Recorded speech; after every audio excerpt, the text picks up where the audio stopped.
mas o São Paulo acabou de se apresentar no Morumbi e o resultado não foi legal. Eliminado da Copa Libertadores, o tricolor paulista não conseguiu vencer a LDU, mesmo jogando no Morumbi, gente. 1-0 para a LDU, agregado, Gustavinho, 3-0 para o time. Inacreditável. Quem diria, né, que o São Paulo, acho que é ok ser eliminado, mas não conseguir marcar um gol nas quartas de final. Isa, tá difícil, muito difícil. Esse ataque tricolor não vem funcionando, não consegue fazer gols. E olha, principalmente, Isa, a quantidade de gols perdidos. Está faltando qualidade, está faltando calma. Hoje o São Paulo errou muitos passes, perdeu muitas chances. Para você ter uma ideia, Isa, chutou 26 vezes ao gol, 11 bolas foram ao gol e começou até que bem, bola na trave do Rodriguinho, mas não conseguiu desempenhar o papel que a torcida esperava, né? Um São Paulo nervoso em campo, um São Paulo que no começo até criou, mas deu espaço e um erro bobo novamente. O Bobadilla, que estava ali marcando o atacante da LDU, acabou dando uma bobeada e aí um errinho só, um chute apenas da LDU, só um chute no jogo inteiro e aí um gol que sacramentou aí a derrota do São Paulo e também a queda, a eliminação do São Paulo nessa Copa Libertadores da América. Desde 2016, o São Paulo não chega à semifinal da Libertadores. Um time tão tradicional como o São Paulo, que foi um dos primeiros a conquistar 3 títulos de Copa Libertadores, né, Gustavinho? É um pouco triste e frustrante para a torcida. Crespo tentou, daqui a pouco a gente vai colocar o campinho de como ele saiu jogando, mas com tantas lesões, é difícil também, não estou passando pano aqui, como diz o torcedor e a linguagem da internet, mas Marcos Antônio era o melhor meio-campista do Crespo. Aí ontem veio a notícia que ele se machucou. Ele teve que já não colocar um cara que seria titular. O Cédric não estava nas condições ideais, nem entrou na partida. Improvisou o Rigoni pela ala direita. Então, eu acho assim, ó, o time do São Paulo, no papel, é um bom... Claro, as lesões contam demais, o Marcos Antônio fez uma falta tremenda. Se você pegar no papel e olhar o time do São Paulo, é bom. Mas dentro de campo, tá terrível, não tá funcionando, né? O Crespo até deu uma virada depois que pegou o time do Zubeldia, cresceu o time, deu sinais de melhora, mas depois...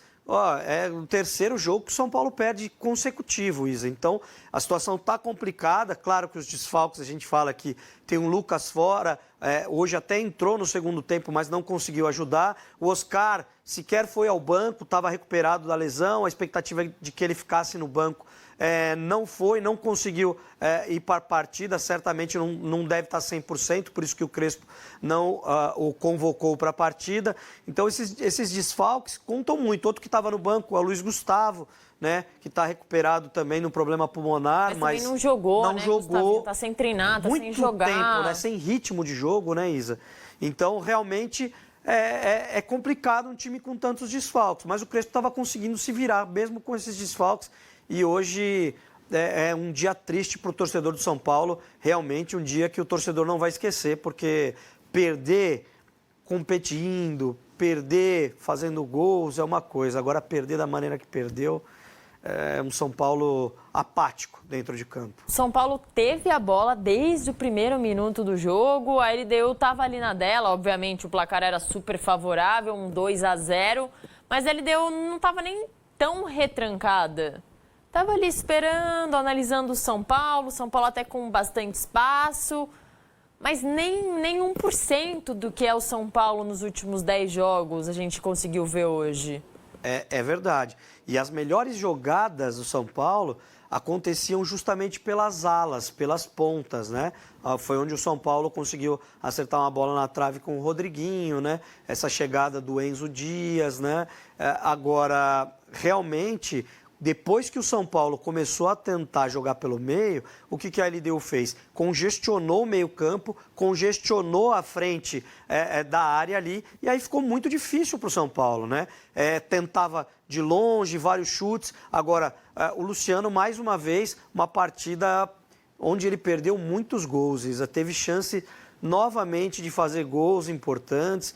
Não pode, porque você tem uma, duas, três chances, perde, essas chances não voltam atrás. É muito difícil recuperar. Realmente, a gente havia falado isso ontem aqui, Isa. Para quem acompanhou a gente ontem, a gente disse, olha, o São Paulo não pode errar, tem que fazer um jogo perfeito. E não fez um jogo perfeito, faltou qualidade, faltou pontaria, e aí caiu mais uma vez.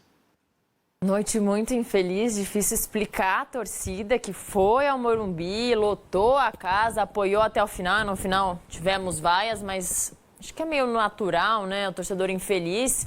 E o Thiago Nunes do outro lado. O Thiago Nunes, não sei se foi com você que estava no Esporte Agora esses dias, mas faz diferença. Um técnico brasileiro do outro lado conhece muito bem os times brasileiros, conhece os estádios, conhece como cada clube funciona. Thiago tem uma entrevista marcante, né, do estilo rock and roll no Corinthians, mas é muito além disso, tem muito a ver com isso.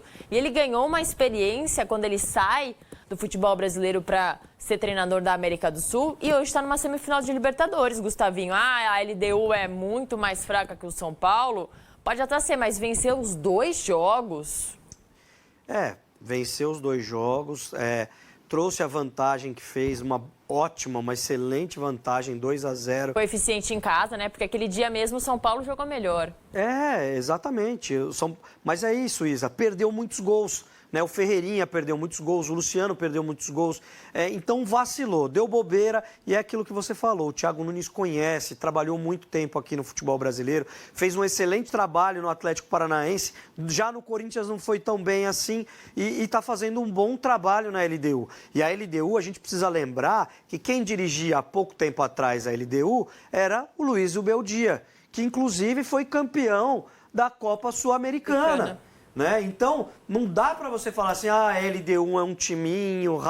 Não, é um time bom, bem encaixado. Esse time foi campeão da Copa Sul-Americana. Então, tem qualidade. Né? Claro que hoje se retrancou, ficou esperando o adversário e numa bola matou o jogo, acabou com o São Paulo no primeiro tempo, porque era isso que eu falava. Não adianta você chutar 20, 30 bolas ao gol sem qualidade, sem pontaria. A bola tem que entrar. Se você não faz os gols, se você perde as oportunidades, correr atrás fica muito difícil.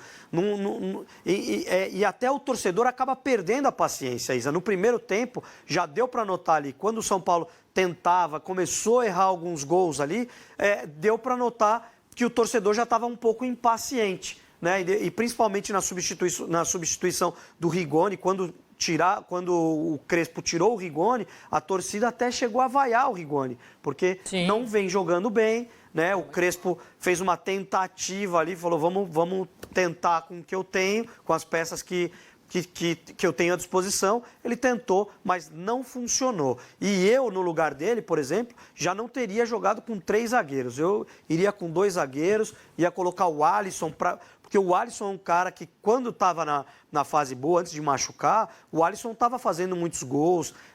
Até depois que voltou de lesão também, o Alisson muito bem, para mim, estava sendo um dos melhores meio-campistas ali do São Paulo. Eu achei que o Crespo deveria ter colocado o Alisson já no começo também. Mas aí, enfim, é questão de gosto, questão de estilo, e o Crespo tentou, mas não deu certo, Isa. Vamos conferir as estatísticas do jogo para ver se traduzem no que foi mesmo a partida. 75% de posse de bola ao São Paulo, no 25% a LDU. Finalizações 26 para o São Paulo contra 4 da LDU. No gol 11-1, o 1 é o gol, tá? Grandes chances 1-1. É isso, ó, finalizações 26, grandes chances 1.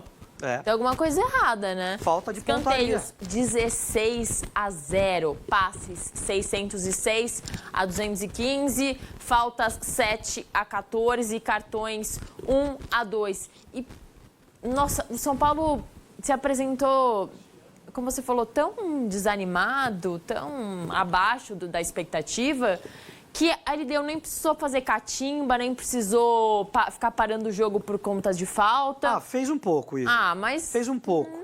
Não foi aquele negócio que eu esperava. Olha, no primeiro tempo, principalmente, o São Paulo teve 2 ataques bem perigosos antes de tomar o gol ali.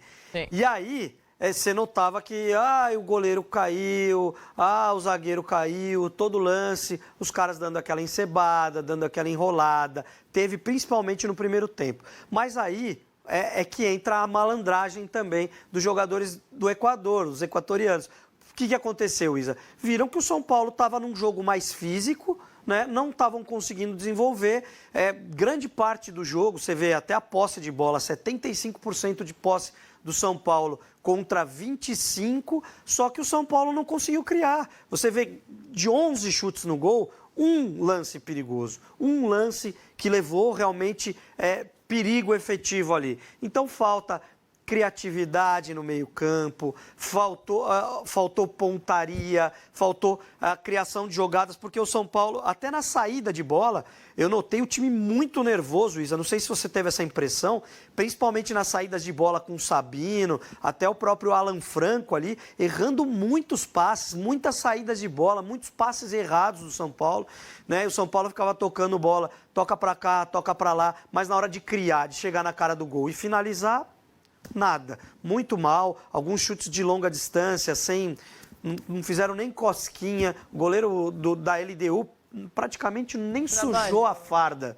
nem sujou a roupa, viu, Isa? E o gol da LDU com o Medina ali sai de um escanteio pró-São Paulo. São Paulo bateu o escanteio, perdeu a bola ali numa jogada errada, Rigoni errou, e aí o Bobadilla também errou e acabou originando o gol.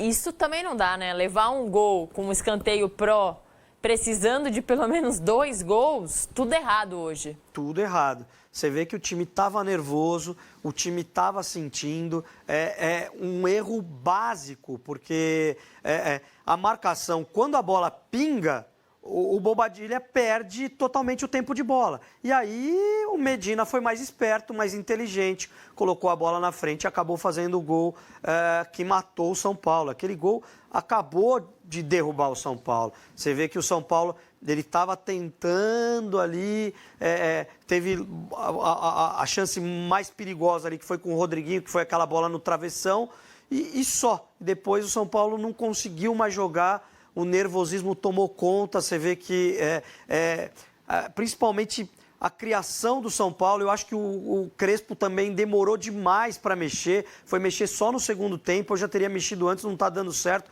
vamos trocar, vamos jogar o time inteiro para cima, e você vê como é o futebol, né? O São Paulo 75% de posse de bola, e em um lance, conseguiram acabar com todo o trabalho aí, toda a expectativa do torcedor são paulino de vencer a partida. Você falou do Rigoni, um dos mais criticados e vaiados nessa noite, inclusive quando o Crespo substitui ele, o Morumbi vai abaixo com tantas críticas, porque é uma contratação estranha. Eu sei que o São Paulo teve muitos desfalques e vendeu muitos jogadores, principalmente jovens, e precisava de pelo menos números. Mas contrata um Rigoni pela passagem que ele teve com o Crespo lá atrás no São Paulo, há muito tempo atrás, 2011?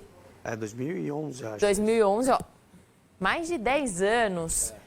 E um cara que nos últimos pelo menos 7 anos fez 4 gols. O Crespo disse que não foi ele, mas claramente foi ele. Inclusive viveu o seu melhor momento com o jogador e vice-versa. Hoje ele opta por colocar o Rigoni titular, e aí eu acho que ok. Mas falta um senso de urgência no Rigoni, falta ele entender, talvez, que ele está no São Paulo. O torcedor saiu muito chateado com ele. É um argentino sem sangue. Isa, eu acho que não só ele, eu acho que faltou isso no São Paulo todo hoje, né?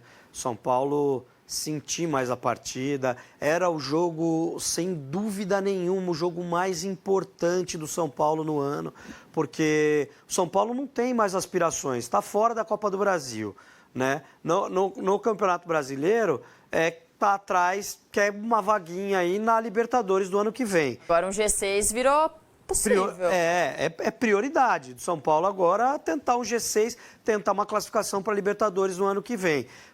E o jogo mais importante do time, você não consegue ver doação dos jogadores. Eu não vi isso. Acho que esse São Paulo é um São Paulo triste de ver, né? Aquilo que eu falei. No papel, né, parece um time bonito, mas no campo não está funcionando. E realmente o Rigoni, eu não acho que é um jogador para o São Paulo. A torcida critica muito. A gente também precisa falar o que vê. Realmente é um jogador que... O que ele fez na partida hoje? Absolutamente nada. Nada. Talvez fosse melhor jogar num outro esquema, jogar de uma outra maneira. Até porque, Isa, ele é um jogador canhoto, né, o Rigoni.